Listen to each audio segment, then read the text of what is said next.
E essa caminhada, cara, eu lembro, vou te falar uma data para ver se tu lembra. E essa pergunta que eu te disse que ia sair fazendo aqui. 19 de maio de 2021.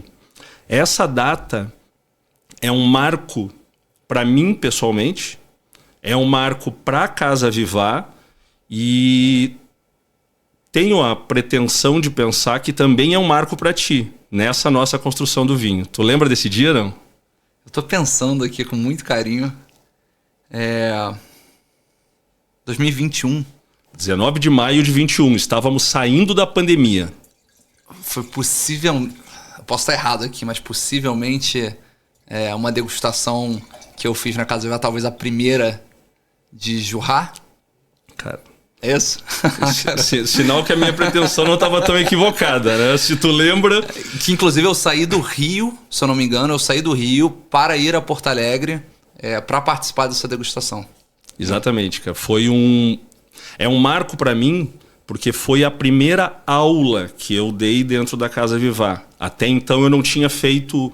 Nós estávamos na pandemia, né? Nós abrimos a Casa Vivá dentro da pandemia. Então era aquela loucura.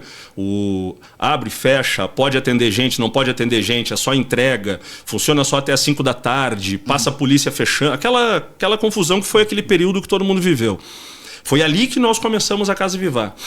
E nesse dia, no dia 19 de maio, foi a primeira aula que eu fiz de um tema específico, que foi vinhos do Jurá.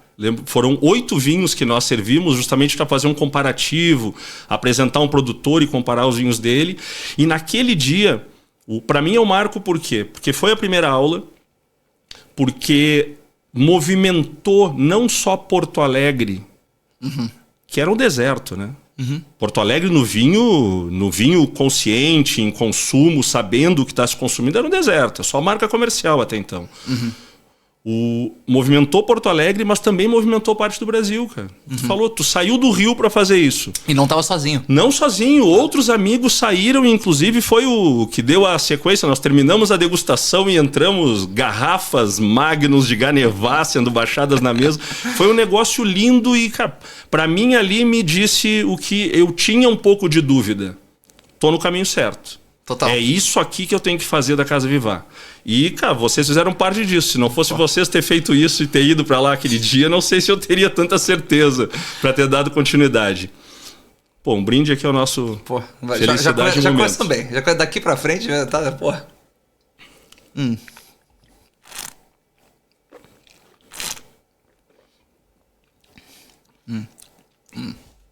Bom. Mas é muito engraçado você falar isso, cara, da incerteza. Quando eu digo incerteza, é assim, você tem confiança de que o troço está certo, mas a gente tem um pouco de medo, né? De receio, porque a gente investe muito tempo, dinheiro, enfim, carreira. Você é um cara que tinha uma outra carreira antes do vinho e caiu no vinho, né, de maneira, né, muito intensa, assim como eu, apesar de ser mais novo do que você. Mas eu acho que ao longo, quando a gente se propõe a fazer um troço que é inovador, e que a gente não tem necessariamente muita referência parecida, você no caso da Vivá em Porto Alegre e eu, porra, como jovem do vinho, eu acho que é normal a gente pensar assim, eu acredito nisso que eu tô fazendo, eu tenho convicção, mas assim, putz, será que esse troço vai dar certo? E é uma coisa que, pô, é uma coisa constante, mas ao longo da trajetória várias situações vão ocorrendo em que você fala assim, não, eu tô no caminho certo, não, isso vai dar certo. Tipo assim, é um dia de cada vez, um leão por dia, mas... São confirmações que a gente vai tendo, porque é bem o que tu dissesse, assim, eu tenho convicção das minhas coisas, e a decisão minha e da Kelly de ter a Casa Vivá, de dar o passo que nós demos agora, que eu vou contar aqui na sequência do que a gente fez, saindo da Dinarte, indo para a casa que estamos agora, com um outro modelo de experiência, ele é uma convicção nossa de compartilhar algo. Então a gente não enxerga, não é uma conta de um negócio apenas. O negócio tem que dar certo, ele tem que se pagar, tem que nos remunerar, porque afinal de contas eu larguei tudo para me dedicar só a isso. Claro. Só que não é só essa conta.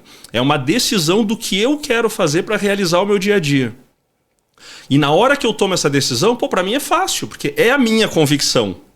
É a convicção de que aquilo ali, como é o modo que eu vivo e é um modo que não é todo mundo que vive, acho ele atrativo e acho que eu compartilhar ele com as pessoas vai atrair pessoas e eu vou ter audiência nisso. Agora, a certeza se vão vir ou não vão vir não mas existe, é o dia a dia, né? Pois ela não existe, é o dia a dia. é o dia São a dia. fases também, né? É cíclico, além de tudo. Mas, assim, ver o que vocês não só construíram, como ainda estão construindo, porque, como eu falei, Total. eu acho que é sempre um processo, é uma coisa que ela é eterna, né? Assim, todo dia.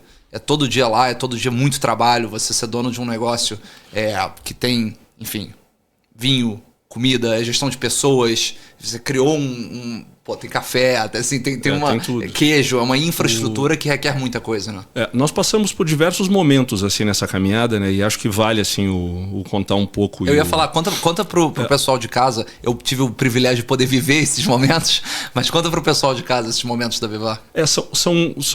Acho que são duas coisas bem diferentes assim. Uma é como eu cheguei nesse momento, que é uma caminhada de descoberta minha, que resultou em querer transformar essas minhas descobertas num negócio, em compartilhar isso. A outra é o negócio em si. O negócio em si ele começa em 2017, quando, e aí por isso que eu falei a importância que tem, eu sempre falo nós, porque em 2017 eu não pensava em trabalhar com vinho. E a Kelly, que é a minha mulher, eu sempre falo que é a mulher porque dizer que é esposa seria diminuir muito o papel dela nessa minha trajetória toda, na minha vida, né? Ela chega e me diz assim: Christian, não dá mais. Não dá para tu gastar o tempo que tu gasta com vinho, gastar o dinheiro que tu gasta com vinho e não monetizar nada disso. Não dá certo. Essa conta não fecha, não dá. E aí eu parei e disse: quer saber, é verdade. Vamos pensar então. Comecei a estudar a cadeia do vinho e cheguei na conclusão, a partir desse estudo, que foi lá por 2018 já, que algo que eu achava inicialmente impossível, nesse período aí, quase um ano de estudo, me dei conta de que não era, acompanhando algumas safras e vinificando com alguns produtores que são referência para mim e que me ensinaram boa parte do que eu sei. Eu disse, cara, eu quero fazer vinho. Aonde eu vou me realizar nisso aqui é fazendo vinho. E aí começo a construir o que, tanto do ponto de vista interno meu, que é de buscar conhecimento técnico, referência prática para poder fazer vinho, também a estrutura de negócios que me permitisse largar fazendo vinho. Claro. Então, em 2020, eu colho a minha primeira safra e começo concretamente a vinícola Vivá Vinhos Naturais. E foi muita descoberta para mim, é uma dificuldade gigantesca produzir vinho no Brasil.